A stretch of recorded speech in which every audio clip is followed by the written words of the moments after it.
We do want to welcome in Democratic Congressman Adam Smith of Washington.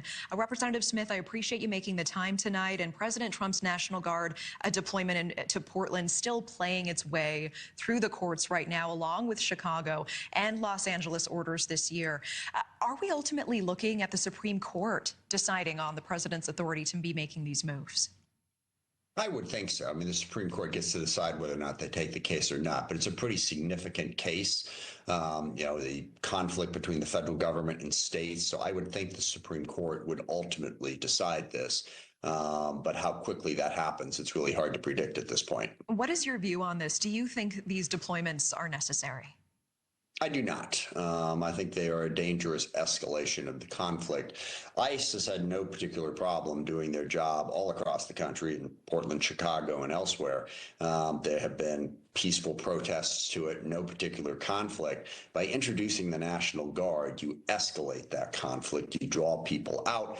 Also, I don't think it's the proper use of the United States military to engage in domestic law enforcement. Now, Guard units are typically used for crowd control in different situations, but the way they've been deployed in D.C. and Los Angeles and what was proposed in Portland and Chicago goes beyond that. I think the military should be trained in the defense of the country, not in domestic law enforcement. So I think it's a misuse of our military, and it escalates the situation and creates a dangerous situation in these cities, as we're seeing play out. The protests get larger, the conflicts get bigger, the more President Trump threatens people and sends in troops. Now, I'm curious, Seattle in your state has seen issues with protests getting out of control over the years. It does have a Democratic mayor. What happens if President Trump turns his ire to Seattle?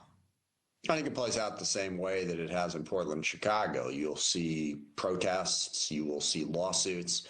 And look, the city of Seattle during 2020 had some significant challenges. Our own governor, called out the Guard to help deal with that. Governors are not afraid to use the Guard if they think a situation is out of control. But what President Trump is doing is he's attempting to exercise his power and weaken the governors by simply arbitrarily making that decision on his own. He shouldn't do that. And we don't have that level of protest in Seattle right now any more than any of these other places do. So it simply isn't warranted at this time. And I don't really trust Donald Trump, given the way he talks about this, his desire to persecute his enemies and take vengeance on those who have wronged him. That does not focus on what's good policy for the people of this country or the people of Seattle, Portland, Chicago, or any place else for that matter. I do want to move to the nation's capital. Day 11 of the government shutdown, no apparent end in sight right now. And in your view, what needs to be done to end the standoff?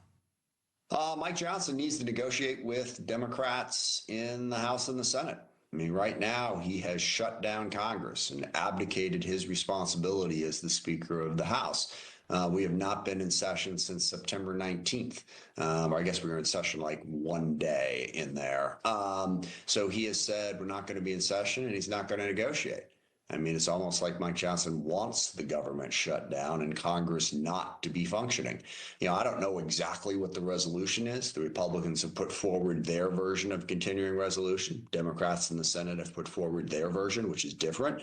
And the way our democracy is supposed to work at that point is Republicans and Democrats talk about it. As long as the Republicans need Democratic votes in the Senate, then they have to talk to us. I mean, if they figure out some way to do this on their own and they can simply rely on Republican votes, well, then they just have to talk to themselves and figure out how to do that. But not negotiating with us, and you've seen some of the impacts of the federal government being shut down, the portions of it that are shut down are beginning to affect people in this country. Let's talk about that. So far, more than 4,000 federal workers have been laid off in the shutdown. The administration floating the possibility of outright firing some federal workers. I want to listen with you. The president yesterday pinning that squarely on the opposing party. Let's take a listen. That is shocking. And it'll be Democrat-oriented because we figure, they started this thing, so they should be Democrat-oriented. It'll be a lot, and we'll announce the numbers over the next couple of days, but it'll be a lot of people, all because of the Democrats. What do you make of the president's comments? Yeah, I mean, that is both appalling and pathetic at the same time. Let's keep in mind, President Trump has fired hundreds of thousands of federal employees long before this shutdown started.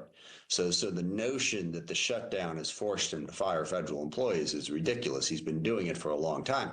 Many times lawsuits have been filed because those firings have been illegal. The Supreme Court has given him free, wide range to do that, but he has been sued. And second of all, for that to be Trump's focus, like I said, his focus is punishing those people who disagree with him.